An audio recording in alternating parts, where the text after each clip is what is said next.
Welcome back to Brands Hatch, to the MGJ Engineering Circuit Rally Championship. This is round 4, the Brands Hatch Winter Stages, and we're into stage 6. The first of 3 final stages. The light will start to dim. The lamp pods are already being bolted on. There's enough gaffer tape on cars like that Hyundai i20 R5 of Patrick O'Donovan to see us through the rest of the day, and it's been a dramatic day out there on the stages. But at the moment, Michael Igoe and Will Atkins have got a fairly confident smile on their faces, because although Patrick O'Donovan and Jack Morton, despite taking out their front near side wing on one of the chicanes on the start-finish straight here at Brands Hatch, pulled some time back, there's still a 14-second gap between first and second place. Michael Igoe, Will Atkins managing things then in that Citroen C3 Rally 2. Patrick O'Donovan, Jack Morton in the Hyundai i20 R5, 14 seconds back. Then it's our reigning champions coming here, leading the championship and looking for a good haul of points to maintain that lead. John Griffiths, Emma Morrison in third place in the Fiesta R5. 20 seconds back now from the leading pair. Tony Robinson, Paul Spooner currently equaling in position terms their best results so far, which came at Cadwell Park. A strong 4th place in the Skoda Fabia R5 from them so far. It's Citroen, Hyundai, Ford and Skoda, the top 4. What a top 4 leaderboard that is here at the 4th round of this exciting Winter Rally Series. Brands Hatch has been turned into a very varied rally stage. This particular stage layout starts on the first bit of the Grand Prix loop, heads back onto the main bit of the circuit here at Brands Hatch before heading out and past the Kentagon and off down through the lower paddock and onto the tight gravel rally stage that runs the experience days here at Brands Hatch to finish things off. 4.8 miles, all very similar in terms of stage mileage, very much sprint stages here, but 8 of them. And as we've seen, the challenge is really there, and you see from the cars on the stage at the moment that it's still very slippery, even though we've gone super soft and there's some brave, committed drivers out there. There is still a lot of skids to be had, but it's nothing like what we started this day with, is it? A frosty start with the circuit and the rally stage part of the venue white over with ice. Tyres very much the talk of the morning then. Talking of Ollie O'Donovan in the second of the Hyundais. 5th place at the moment, 18 back from the Skoda up ahead. Then it's Sean Quigley, Colin Quigley. They've had a really good day. Had a penalty for clipping some stage furniture. You see them tumble down a little bit, but 6th place at the moment, 8 seconds back. 16 to clear from Joshua Davey and Tamsin Davey in the Darien T90, another pair having a cracking day so far. 7th place overall, the first of our 2-wheel drive cars. And do you know what? Quick from the off. We've seen it from them before in this championship, but this season we haven't really seen them take full flight. They are doing that today here at Brands Hatch. Second of the 2-wheel drive cars inside the top 10.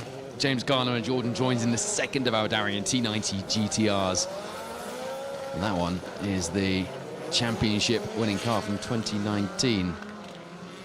A fast car. Enough for a top 10 today. Martin Hodgson, Tony Jones, though, who you will see in that blue Escort on the stage as we speak, just 6 seconds back and rounding out the top 10. It's a good day to be a 2-wheel drive car here in the MGJ Engineering Circuit Rally Championship. Those guys split by Richard Weaver and Dylan Thomas in the Fiesta R5, who has been absolutely on it all day. Not far off that first of the Dariens, and he's got a bit of a buffer. 16 seconds, nothing really, is it? Back to the second of the Dariens. That blue Fiesta R5 has been sideways at every opportunity, driven like a Mark II Escort, flicked around, and there you are, Joshua and Tamsin Davey showing just how easy it is to make a mistake. They came into this 6th stage of the day, 14 seconds back from the Fiesta. They'll have dropped a bit more time.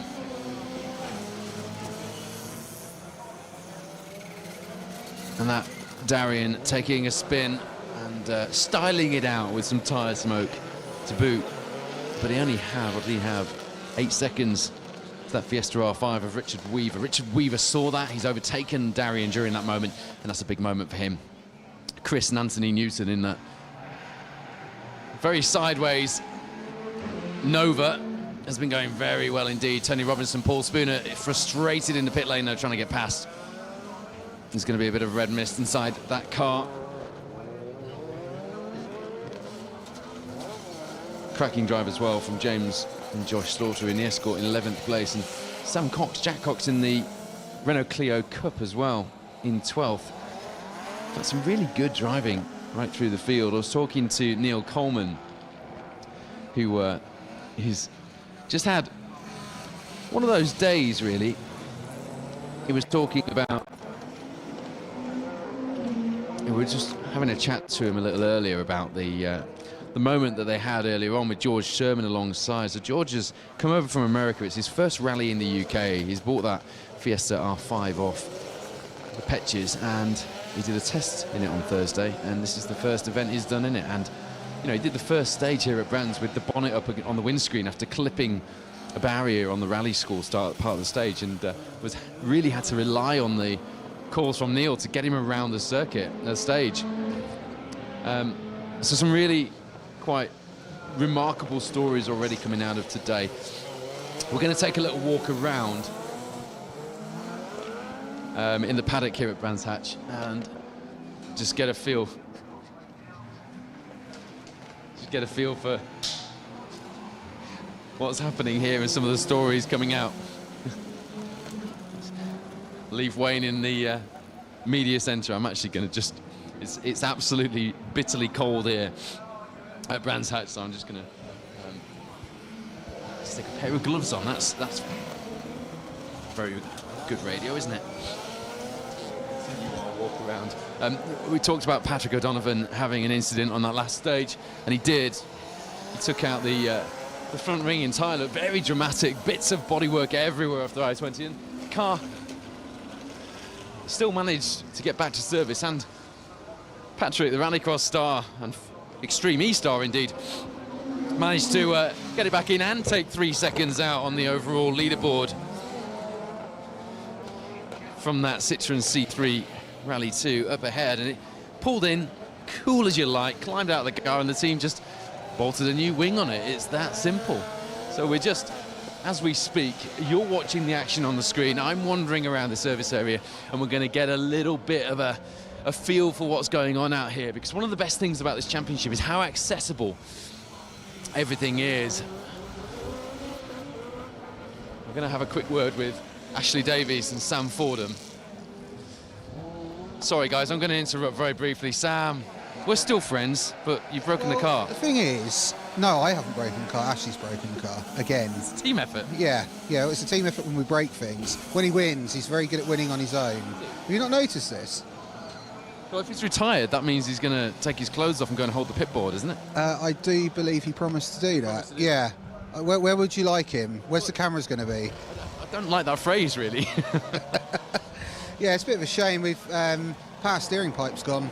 Literally sheared off the back of the power steering pump, and I think, unfortunately, it's one of those things. It's a fantastic looking car, though, and great to have it out. It's mega. Fair play to Steve getting you out in it. Yeah, we're very lucky to use it, and it's been getting loads of attention. People have been swarming around it, and yeah, it's obviously quite a rare car now. Don't see Super 1600s out anymore, do we? No, and they're good fun. They're the screamers. You know, I used to. It's a late one as well, isn't it? It's JWRC era, really. Yeah, and that sort of stuff wasn't around very long, and what was left doesn't really get used. So it's we're very fortunate for Steve letting us use it, and we will get a finish in it for him at some point. You've got Scott Rayner out in the second of the team cars. Yep. So Scotty's doing well, and we were very close. I don't know if you got the times, but we were. Yeah, it was only a few seconds in it. So two very, very different cars, and yeah, we were mixing it up. So it was good. Excellent. Where is Ashley? Is he around? Is he grumpy?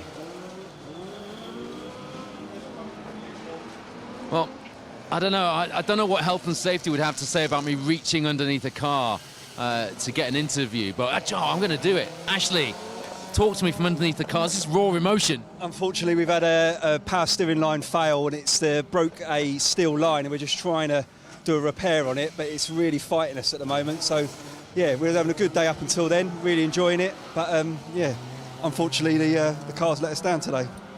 You're just desperate to get it fixed after the promise you made me earlier, Ashley Davies. So that is the G&B Finch Super 1600 Fiesta of Ashley Davies and Sam Ford, my 2017 Silver Star BTRDA champions out here in the MGJ Engineering Circuit Rally Championship, and entertaining us as well. Not sure what happened to Daryl Taylor, but there's a bit of damage to the driver's side. That's unusual. Normally they damage the co-driver's side on these cars. What's happened here, guys? Come and talk to me, Neil. What's the team boss? Daryl's clutches went. Oh, is it clutch? Yeah, clutches went in the car, so that's it, game over. What had happened to the damage on the driver's side? I think that must have been a chicane or something. Major. Nothing major at all. No, nothing at all. Thank you for chatting to us. I know you don't like being put on the spot. Neil Buckley, who runs Don Buckley rally team, runs a lot of high-profile cars in a variety of rallies, and he's running Daryl Taylor's Fiesta Rally 2, but won't be running it today because the clutch is gone. They are complicated beasts to run when they go wrong, these cars, but they're very spectacular on their way to doing it, aren't they? We don't have many cars in at the moment. In fact, the only cars, it won't surprise you to know, that are in at the moment are the ones who are having difficulties. I did see Stephen Johansson, his car, the Indigo GC8 Subaru Impreza RA, Type RA, that's the lightweight one, isn't it? I did see that on the back of a trailer earlier. I'm not sure if he's around, but he has retired. The other notable retirement I noticed in terms of things on the back of trailers was Gordon Winning's Imtech, original Imtech rear-wheel drive Puma kit car, which was on the shuttle and getting put away as well as we walked through the service area. What else did I see on my wander back through here? Oh, there's a short wheelbase Audi Quattro Sport parked up in the paddock. It's the same one that was there at Donington that got me all weak at the knees at Donington Park. That is a cracking bit of kit, a beautiful thing to see out, and I believe it's driven quite a distance to get here. Imagine seeing that on the road. Brilliant. There's a beautiful Lancia Fulvia that I've just put some photos on Facebook of as well, which belongs to the chief scrutineer here today. I think he wins the internet with that one today. It's absolutely glorious. Take a look at it on my Facebook page. What a car. And you know, I have a certain gratitude and is it gratitude or... Yeah, I think it is. A certain amount of gratitude for anybody who brings cars like that out on wintry days to entertain us, rather than leaving them sat in the garage.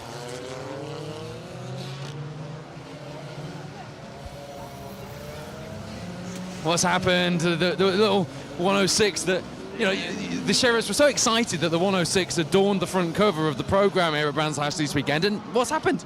Well, we were flying for the first half of the stage, but we only had 4 gears instead of the 5 speed. So, yeah, in the end, it just kind of went bang, and we're left with just 1 gear. Right. But, so yeah. Driver or co-driver's fault? Always driver's fault, isn't it? Always the driver's fault. You weren't surprised, you to know, if you asked the co-driver, it's always the driver's fault. But it was going well until then. It's been a decent season for you so far as well. Yeah, it's been doing. I mean, this is my first co-driving. My brother normally does it with my dad. But yeah, they're normally flying. But we've had some troubles with the car. I only ever see you guys with your helmets on, so it's very difficult for me to make the distinction, particularly when you've all got a family resemblance. Yeah. If you squish your face up a little bit, I would have noticed that not normally you in the co-driver's seat. Yeah. So short-lived then, the first experience. You're going to be back out again? Yeah, hopefully. I think we're going to take a couple of months out, get the car fixed properly, and then, yeah, come out for the season. Fair play. That's the Sherritt's Net Peugeot 106. Jack Sherritt is out co-driving for the first time, but as I said to him, if he squished his face up like he looks in a race helmet. Oh no, see, this is the problem. This is the problem if you pick the wrong person to interview. That's it, you're out of the seat and that's it. You're like an Eskimo. I am, because it's bloody freezing. Yeah. Local event for you, isn't it? Yeah, local, yeah, we're all locals here. Ace Hydraulics. Yep. So driver fault? Yeah, of course it's the driver's fault, always, isn't it? Yeah, Disappointing. We're going to go for a sequential box now and do it properly. I can't have it keep letting me down. The gearbox is Is your other half it? Yeah. You did say that out loud, you know. That's Brian Sherritt. He's going to go for a sequential box because he's broken the other one. It's as good an excuse as any, teller. We'll continue our walk around. a real family affair down there in the Sherritt service area. Even babies out to play in their little Eskimo suits today. I don't know if you can hear that noise, but that is the cars coming back in. So I've seen Patrick O'Donovan drive past us. That must mean we've also had John Griffiths and Emma Morrison in as well.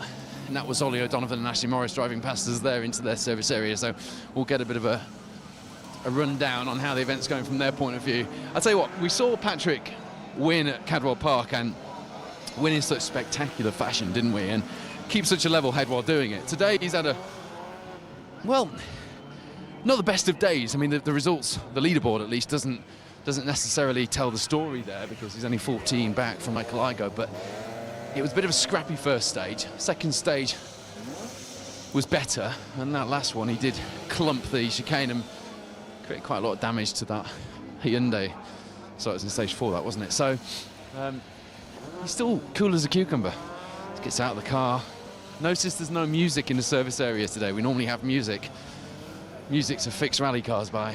None of that today, but just so cool and level-headed with it all, which is really good to see. I'm heading towards the C3 Rally 2 Citroen of Michael Igoe and Will Atkins because they're back in as well. I haven't seen. I suppose it would be prudent to just have a quick check of the times. I'm running out of fingers that actually do anything worth writing home about now because it is that cold wandering around here in the service area, but I'll do my best to... Let's have a look. What have we got here?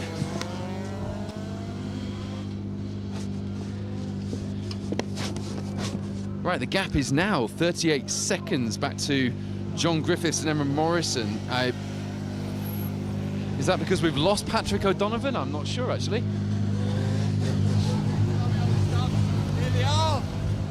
Michael did do a sidestep away from me there.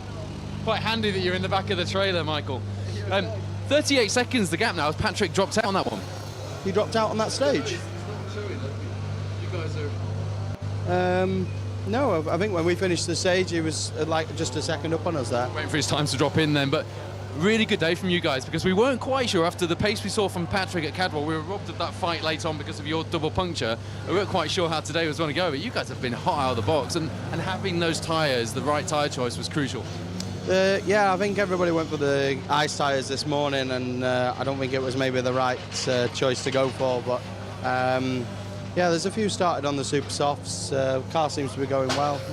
Yeah, it's all good. A year ago, you were 39 on the entry list, and little did you expect a year ago that you'd be driving Brands Hatch in the ice, because you would never have done that in your previous role. No, definitely not. Lamborghini GT car would be interesting on the ice, wouldn't it? Yeah.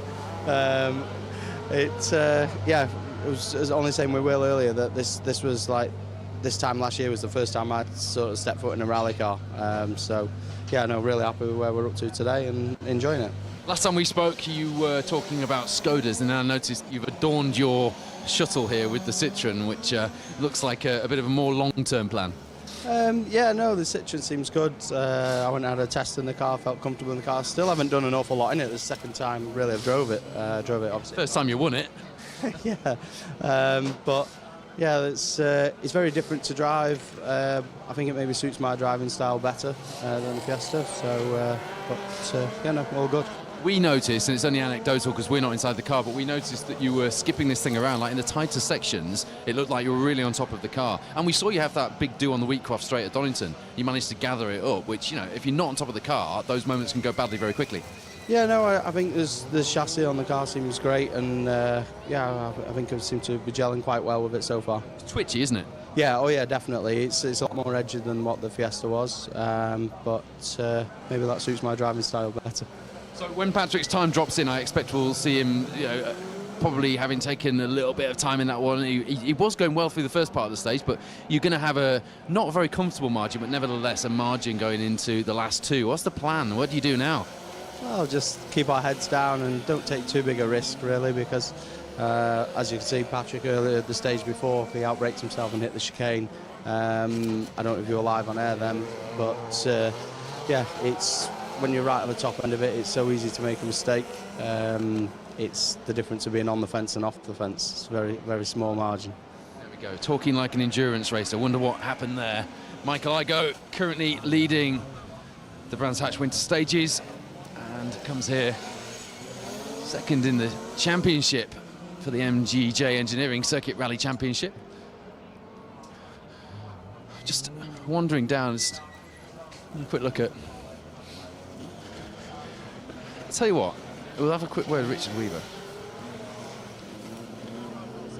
Richard, can we have a quick word? Because you've been throwing this thing, you've been one of our surprises of the day, I think, because to have, a new name out there, you know, we've got these guys who are fighting event in, event out, and you dropped yourself into that leaderboard, and you really have been throwing this thing around. Oh, well, thanks very much. Yeah, well, we have give it a bit of a go. My background was some years ago, escorts, and then I got into my Evo, which was a lovely car, got me into four-wheel drive, but what I found was that you know, with the R5, the chassis is lovely because you can use it a bit like an escort. You can really kind of get the weight transfer in it, whereas that's something which was much more difficult to do in the Evo. So it's kind of like going back to a little bit like what I was doing beforehand. And I've found that these, you know, these cars are really lovely to drive, ever so responsive. So, you know, I know all the guys look out there really impressive, and yeah, obviously everyone's doing a great job. But I think if you're a pretty competent driver, you'd be surprised what you could do if you get the opportunity to get into one of these cars. I'm smiling because you made me sound like I know what I'm talking about, because earlier on I said you were driving this thing like it was a Mark II Escort. So he said it himself now. Dylan, you sat in with a great number of people. You appeared on our coverage probably more times than I have, to be honest.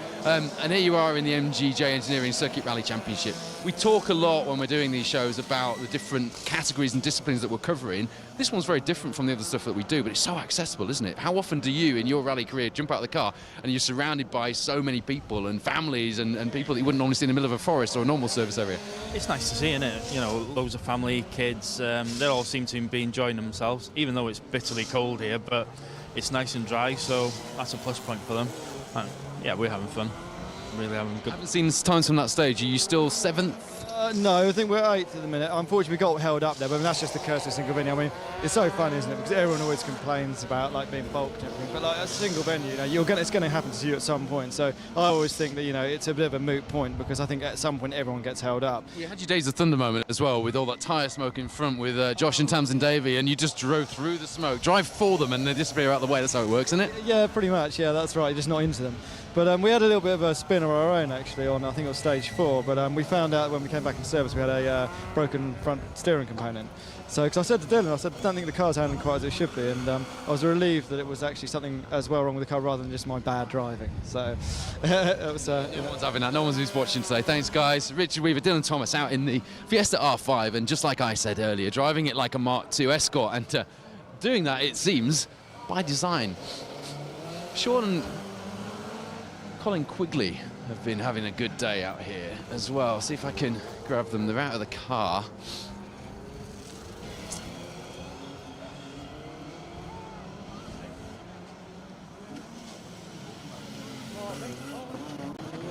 Colin's wandered over, right. We'll go and... there he is. It's like herding cats, one of these service areas. Wandering around, seeing who I can find to entertain me and entertain people watching at home. You've certainly been entertaining us out there on the stages, Sean. You're enjoying yourself today. You've got this big grin in your face. I'm always enjoying myself. Yeah. It's good. It's good, Alan. It's going well. Few penalties that we're trying to sort out, but other than that, it's all good. Yeah. It's a leaderboard. I was just saying down there to Richard Weaver, it's a leaderboard that is full of people who are fighting week in, week out on these events, or have been in the last 3 rounds. You've dropped yourself into that leaderboard and you're right in the mix. Yeah, I'm to be honest, we're doing better than I expected to do, because there is a lot of good competition out here today, and some really good drivers, so it's nice to be up there in the mix with it. Are used to these events? Yeah, of course, yeah. We've been here a couple of times before with not great success, but yeah, it's going well today, which is good. Sean Quigley, who is on for a very good and well-deserved top 10 finish if he keeps it going in that Ashley Group Fiesta R5. I haven't seen the actual leaderboard after that one because my fingers are so cold I can't actually flick the screen up at the minute, but we'll get that in a minute. I will give you a rundown on where we're at, but let's see if we can just speak to John Griffiths, who'll be hiding behind here in his service area. He is indeed our reigning champion, coming here, leading the championship and getting that defence off the ground very well. Coming into round 4, you knew you would have your hands full today, and so you have. But so far, consistent podium finishes is how you've managed to build this championship lead that you come here with. Yeah, we were running third, and it's a shame for Patrick. He hit the chicane. He's got a 5-minute penalty, I think. So it's good points, moving us up to second. But yeah, we need some wins. That's what we need under his belt. But yeah, it's good. It's good points, and that's all you can do. But it's out. He's going to protest that surely, because I don't know, but I think he did clobber it well. I think you've succumbed to that as well so far this season, though. Yeah. We've had a penalty through to chicane, but it is what it is. But no, it's going well. It's going well, and Michael's driving really well. So it's just trying to keep up with him really, and keep him under pressure. That's all I can do really. Yeah. This season, the win has eluded you. You've had the pace. You've been in the fight, but is it fair to say that you've kind of got that I've won one championship and I did that by being sensible, I'm not going to chuck it away moment every time that happens? Yeah, it was, and that's how it started off. And then I had a spell, I think I won 3 on the trot. So you never know what's going to happen. I mean, I thought I was out of it today at first stage, but you just keep going and it comes back to you. Another one of our former racing drivers who joined us here and very quickly has risen through the ranks and now is our reigning champion, John Griffiths, who currently third. Emma, are you happy? He seems fairly happy. Yeah, okay, I'm not always happy, but yeah, I'm happy today. Championship defence, though, is going well. You can concentrate on the rallying rather than the splitting your hats with being an organiser as well with the Donington Rally. Yeah, just concentrate. Busy one for you, that. Donington's always busy. Snetterton could be a little busy as well now, but yeah, no, it's going well. This morning was incredibly slippy. Let's say not quite so fun, but no, it's going really well now, and we're all very evenly matched. Yeah. Shane Patrick's now got the penalty, but we'll see. Let's see how Patrick feels about that. He won't be wanting to talk to me, I'm sure, but that's what happens when you push in. And Patrick O'Donovan, having been in that fight in second place, very much in the fight as well, isn't with the car at the minute, so quick word with Ollie. Ollie, that leaderboard out there is something, isn't it? Yeah, it's all over the shop at the moment. We're not having a great day ourselves. We've had 2 clean stages. What have we done? We've done 5 stages? 6 now. 6 done, yeah. So I had 4 occasions where twice I had to stop in the chicane in the pits. Guy's not able to get around the hairpin, and then the boy hit the chicane with the Darien. He was unlucky, he didn't know I was behind him, and we dropped another 7-8 seconds there. And then the last one there, I followed the boy for 2.5 laps. So today's not my lucky day. Not a good day for Patrick hitting that chicane and now taking that penalty. Is that something you can try and overturn, or is that job done? I don't think you can overturn it. I mean, OK, there should be a penalty for hitting the chicane, but 5 minutes is actually just sending us home, because I think it should be 20 seconds, 30 seconds, because if you've got a 30-second penalty, it moves him 2 places. Well, he's still in the fight with 2 stages to go. But 5 minutes, it's not realistic. It's not. I don't know what the upside is of a 5-minute penalty. No, I would agree with that. It wasn't a purposeful hit either, but the rules are the rules. I suppose Ollie O'Donovan rightly frustrated about Patrick's penalty there. I don't know if Patrick is still around, or if is Patrick in the truck? Has he gone for a wander? Has he gone to cool off, no doubt? Because as Ollie says, a 5-minute penalty is basically ending your rally. It's as good as retiring, and no one wants that. So, yeah, maybe those sort of penalties need to be rethought. We don't want people hitting chicanes, but we also don't want rallies ending because of it.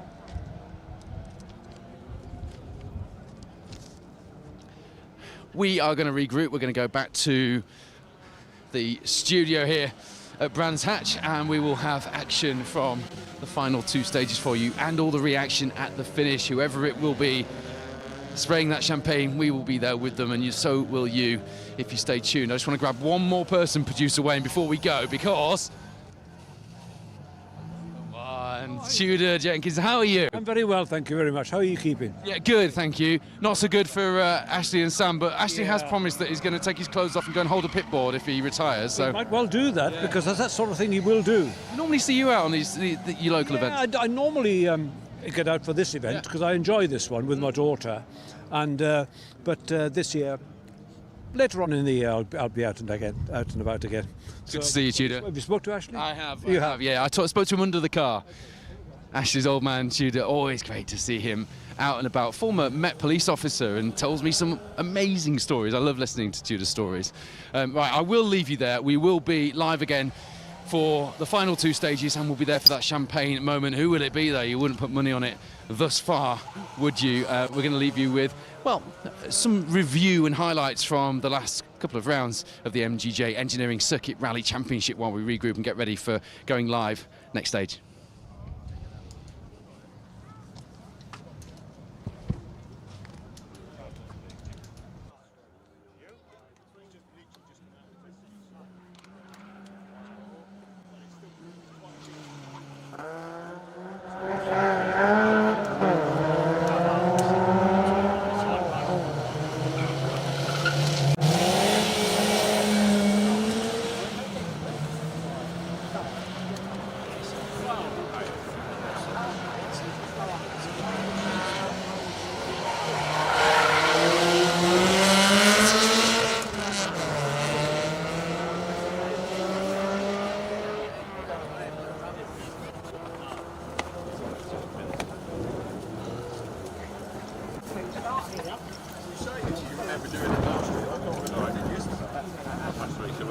That's an age thing.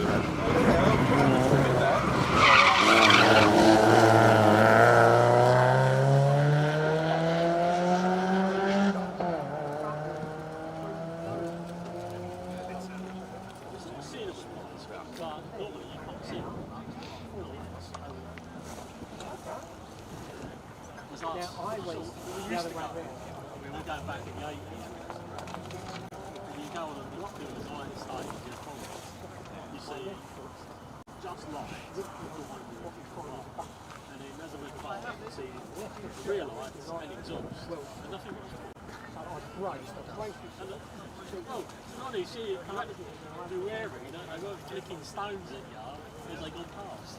Right. So it's like to you. Don't try and use your distance and get it to them. Yeah. Right? Handbrake there. Come back. I'll do it all the time. Yeah. People will work. I understand. When I'm stopped down for essentially, you can start and finish. They can spend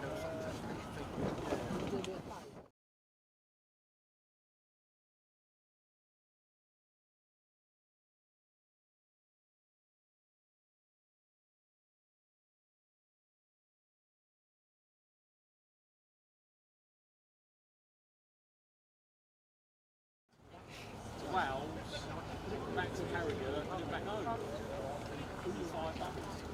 hours.